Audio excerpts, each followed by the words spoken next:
Okay, let's unpack this. Imagine waking up today, August 27th, 2025, and needing to instantly get up to speed on, well, everything that happened in just the last 24 hours. I mean, from high-stakes international politics to scientific breakthroughs, economic shifts, cultural stuff, this sheer volume is just dizzying. So today we're doing a deep dive into exactly that window, August 26, 2025. Your sources paint a picture, a real snapshot of a world buzzing with activity, facing challenges, and honestly some surprising developments. Our mission is to cut through all that noise. We want to pull out the most important bits of information, connect the dots for you so that you, our listener, can feel genuinely informed about a day the world definitely didn't stand still. We'll touch on a flurry of U.S. policy moves that are making waves globally, ongoing conflicts, some really exciting tech and health advances, the environment, its relentless impact, and some significant societal shifts, too. It's going to be quite a journey. All right, diving into August 26 headlines, one story immediately jumped out at me. A real challenge to a core pillar of U.S. economic stability. Something pretty unprecedented, actually. We're talking about President Trump attempting to fire Federal Reserve Governor Lisa Cook. You'll remember she was confirmed in 2022, the first black woman on the Fed board. Right. And the critical thing here, the thing that makes this so significant, is how Fed governors are supposed to operate. Exactly. They have fixed terms. Removal is only for cause. A standard specifically designed to insulate monetary policy from politics. There's just no modern precedent for removing a sitting governor like this. And that's precisely why it's not just a personnel issue. It's seen as a direct challenge to the Fed's independence. That independence is what builds global trust in the U.S. financial system. So what was the justification given? President Trump cited alleged mortgage improprieties. Which Cook denied. Immediately. Her attorney, Abby Lowell, vowed to sue, calling the move illegal and baseless. ABC News is already saying this fight could race all the way to the Supreme Court. Wow. And the markets? How did they react to this potential instability? Well, surprisingly muted on the surface. Gold ticked up a bit, stocks finished modestly higher. But the concern analysts have is that this surface calm might hide a sort of deeper long-term erosion of confidence. Oh. Well, politicizing Fed seats like this, it risks unmooring expectations, as some put it. Makes future interest rate decisions harder to predict, maybe more volatile globally. Credibility is a huge asset for the Fed. They can't afford to lose it. That long-term erosion sounds much more serious than a one-day market blip. But what's the immediate political angle here? Does President Trump gain anything from this kind of fight, even if it rattles global finance? That's the crucial question, isn't it? The institutional damage could be profound, yes. But some analysts argue this plays to a populist base, a base that might see the Fed as, an unaccountable elite. So framing it as taking on the establishment. Exactly. From that perspective, a short-term political win could, in their calculation, outweigh the long-term stability concerns. It's a very high-stakes gamble, really. High stakes indeed. Okay, well, if the Fed situation points to challenges to domestic norms, we're seeing a similar assertive stance on the global economic stage. Trade and tariffs, the administration is definitely not pulling punches here. On the 26th, they doubled tariffs on Indian imports, up to 50% on things like textiles, gems, industrial inputs. And that was building on an earlier 25% surcharge, wasn't it? It was. The stated reasons were India's continued Russian oil buys and market access issues. Yeah. And Treasury Secretary Scott Bessent made this huge claim. Yes, the revenue projection. So tariffs could bring in well over $500 billion a year, maybe even approach $1 trillion. He framed them as a way to offset tax cuts. And that's where economists immediately, raise their eyebrows. $1 trillion from tariffs. Seems ambitious. Very. Most point out tariffs act mainly like a consumption tax on your own people, on domestic consumers. And historical data just doesn't really support those kinds of revenue numbers without big economic downsides like inflation. So who does Reuters think loses out here? They suggested both India and the U.S. risk losses, actually, and Russia might end up benefiting. Interesting. So maybe it's less about pure revenue and more about, what? Strategic pressure, a domestic message. Precisely. And it wasn't just India. The administration also threatened new tariffs and export controls on countries passing digital taxes or regulations that might limit U.S. tech giants Apple, Google, Meta in Europe and Asia. It's a wide net they're casting. Definitely. And then there's the impact on just everyday e-commerce. The U.S. ended its de minimis rule. Right, the one letting small packages under $800 come in duty-free. Exactly. And the immediate effect. Taiwan's Changhua Post suspended sending many items to the U.S. Why? Because they couldn't collect the duties up front.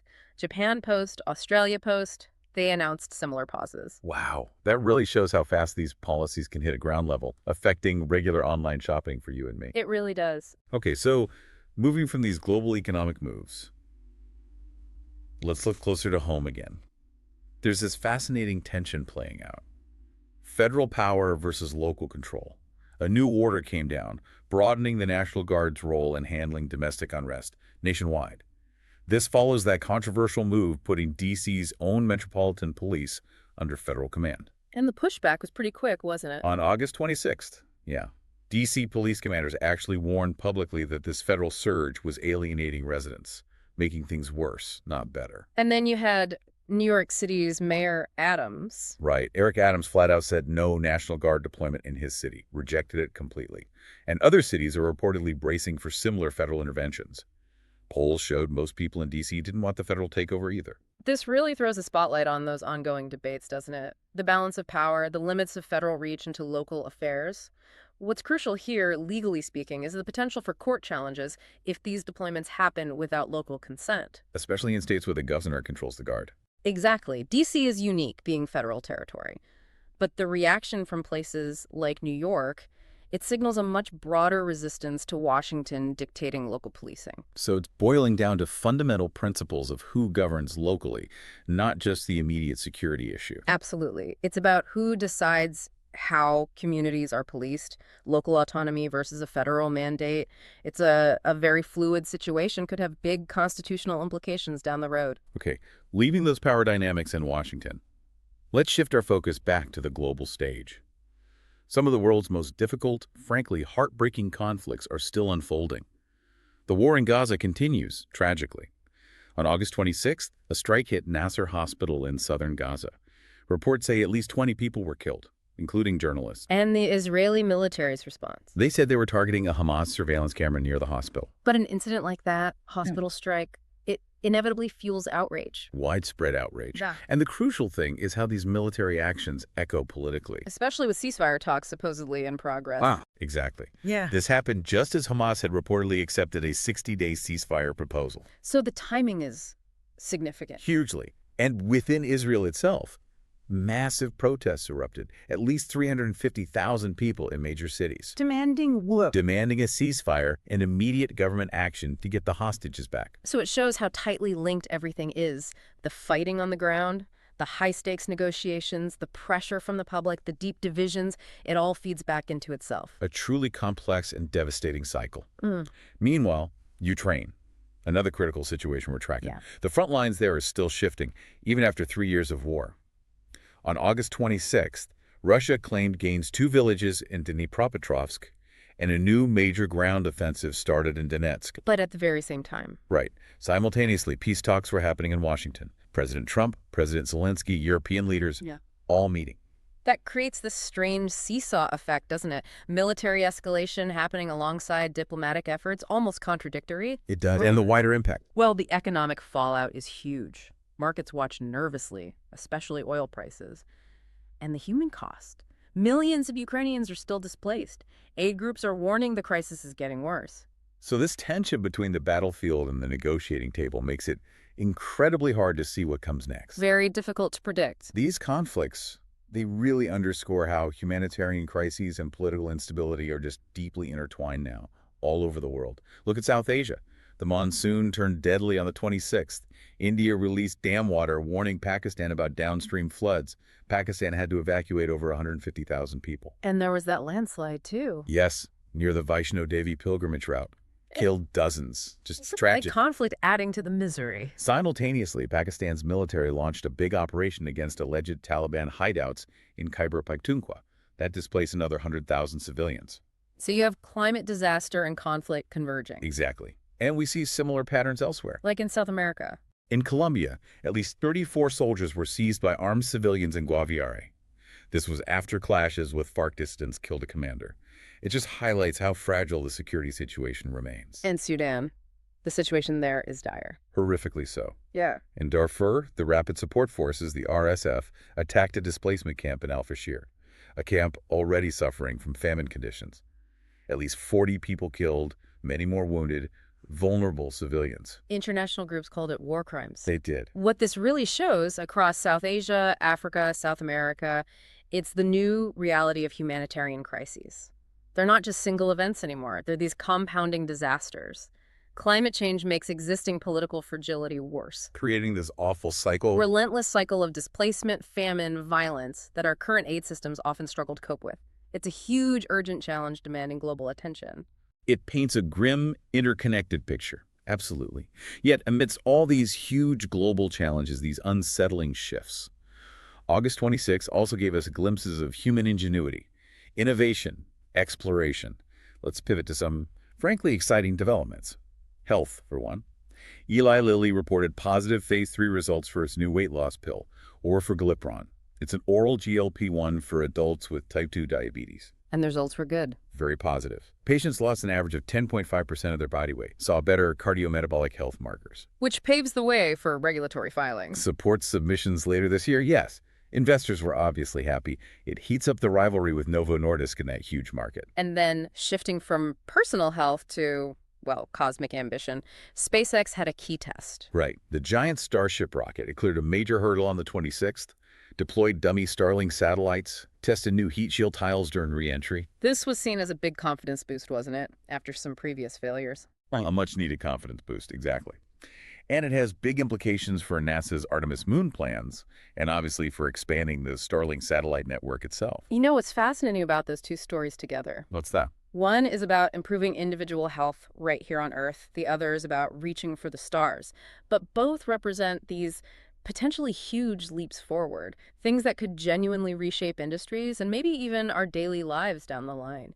It's a reminder that progress continues, even with all the problems we face. That's a great perspective. Push boundaries. Okay, so sticking with industry, how are businesses navigating this complex world picture? It seems like a mix, right? Some signs of recovery, but ongoing challenges too. Like Klarna, the buy now, pay later company, they're aiming for a U.S. IPO in September. With the pretty hefty valuation target, $14 billion. Which will be a real test, won't it, for that whole consumer credit fintech sector and just general market appetite for new listings? Definitely a barometer to watch. But zooming out, the bigger question for companies everywhere is that balancing act. How do you innovate and grow while dealing with regulatory pressures, rising organized crime, changing labor demands?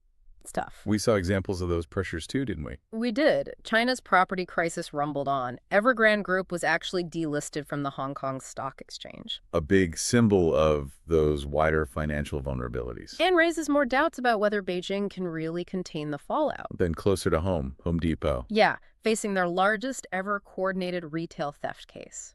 Over a dozen suspects arrested, accused of stealing $10 million worth of electrical parts across 71 stores in Southern California.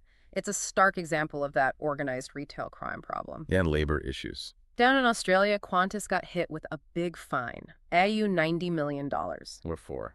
The federal court found they unlawfully outsourced over 1,800 ground staff jobs during the pandemic, violated fair work laws, highlights those worker rights issues. So it really feels like businesses are walking a tightrope. Opportunity on one side, but a whole array of serious risks on the other. That sums it up pretty well. Okay, let's shift focus again, this time to the planet itself. Climate change impacts. They continue to be a dominant story, and they showed up dramatically across continents on the 26th. In Phoenix, a massive dust storm, a haboob. Right, late August 25th into the 26th. It literally turned day to night in the metro area. Toppled trees, knocked out power for tens of thousands, even stopped flights briefly. And scientists are linking these things, aren't they? The intense rains followed by drought. Exactly. They say that combination primes the conditions for these super powerful dust storms.